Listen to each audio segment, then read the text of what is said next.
I understand that what I'm about to say will upset some people, but I'm tired of hearing about myself and my peers in a negative light.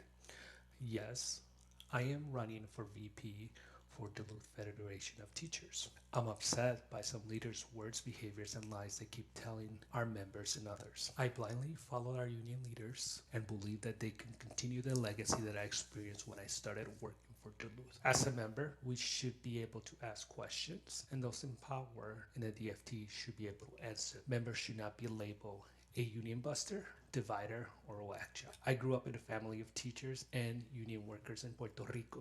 If you look at the history, it wasn't a pleasant time for my family to be part of those radical ideas when I was growing up. I take it personally when someone tries to paint a picture of me so negatively, especially when I express those feelings towards our union president. Being someone from a different race and ethnicity, Puerto Rican, Latino, Latina, part of those negative life experiences have involved belittling, labeling, demonizing, and making me feel like I need to prove my worth. I never expect those sort of actions to come out of my union, and it shouldn't be that difficult and disheartening to ask questions as a member. I understand that some of you will disregard my feelings, but we BIPOC folks have lots of experience with those types of attitudes. Understand that people choosing to run against incumbent did not choose to run during a negotiating year. Still understand our system is set up where we have an election year every year. We did not set it up, but the procedure is against those who choose to run because if they do, they are busting the union and destroying negotiation. I believe in the democratic process, and no one's integrity should be questioned because they want to be a leader in our union. Some individuals have stated that the people running do not understand the system or union negotiations. I hope whoever has leadership in our union believes enough to help future leaders through the transition does not want that type of failure because of resentment. I didn't want to run. I chose to run. When I emailed our president asking about running in fall of 2022, I was trying to run, but his lack of response didn't seem right. Then I saw my peers up for election, and I was happy for them, but wish I were on the ballot too.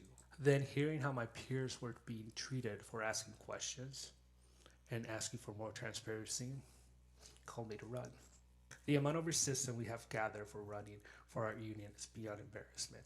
It's wrong. Let's clarify all the changes you have seen with election dates, committees, and budget is due because our demand that our constitution and bylaws be followed. We wanted fairness in the election process. We wanted incumbents not to be part of the election committees, as our bylaws state. We wanted everyone to see the budget, which needs to be shared yearly. We want committees to be open to all members, but not just for those who know about it, especially when stipends are involved. I don't see how that makes us against our union. I understand it would be hard to give up a six-figure salary for a president and a part-time treasurer, give up a salary that is almost as much as a first-time teacher in our district. Again, as members, we did not create or approve those salaries.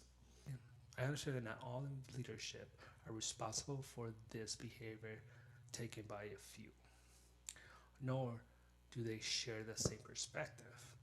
What I don't care for is when my integrity and intent are questioned, when a member's loyalty is insulted by decisive rhetoric.